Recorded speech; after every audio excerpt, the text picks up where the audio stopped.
ఏదైతే ఈవేళ హైదరాబాద్ వెళ్ళడానికి ఈవేళ ఇక్కడ ప్రారంభమైనటువంటి నర్సాపూర్ చెన్నై ఎక్స్ప్రెస్ కి కూడా ఒక చక్కటి అనుసంధానం కనెక్టివిటీ ఉన్నదనేటువంటి విషయాన్ని సందర్భంగా చెప్తా ఉన్నాను.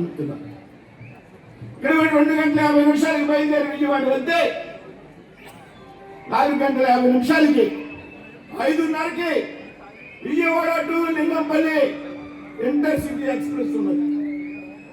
రైలు మారడానికి 40 నిమిషాల సమయం ఉంటుంది. రాత్రి 10:20 హైదరాబాద్ చేరుకుంటాం. అంటే దాదాపు కేవలం 7:20 నర్సాపూర్ లో బయలుదేరితే 7:20 వ్యవధిలో హైదరాబాద్ వెళ్తామనేటువంటి విషయాన్ని సభాముఖంగా చెప్తున్నాం. ఇవాళ నర్సాపూర్ ఎక్స్ప్రెస్ లో హైదరాబాద్ వెళ్ళాలంటే 11 గంటల సమయం పడతాం.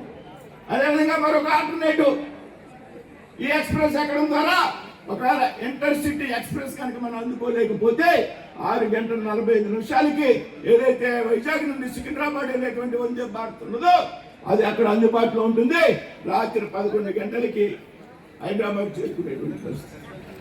అదేవిధంగా రాబోయే రోజుల్లో నర్సాపూర్ నుంచి వారణాసికి ఒక ట్రైన్ ఏర్పాటు చేసే నిమిత్తం, అదేవిధంగా నర్సాపూర్ నుండి ఇవాళ అరుణాచలం ఎక్స్ప్రెస్ ఏదైతే మనం ప్రారంభించామో పుణ్యక్షేత్రానికి అది 3 రోజులు 3 నెలలు మాత్రమే ప్రయోగాత్మకంగా ప్రవేశపెట్టినప్పటికీ ఈ ప్రాంత ప్రజల యొక్క కోరికని రైల్వే అధికారులంతా కూడా మన్నించి దాన్ని పూర్తిగా అందుబాటులో ఉంచే విధంగా నిర్ణయం తీసుకున్నారు.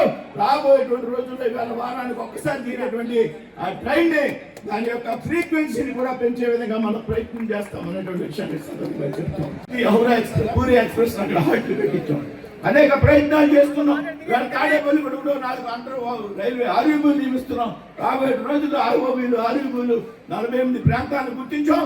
మీ ప్రాంతాల్లో కూడా ఎక్కడ రైల్వే క్రాస్ లైన్ దగ్గర రైల్వే గేట్ మూసిపెట్టేటువంటి ఇబ్బంది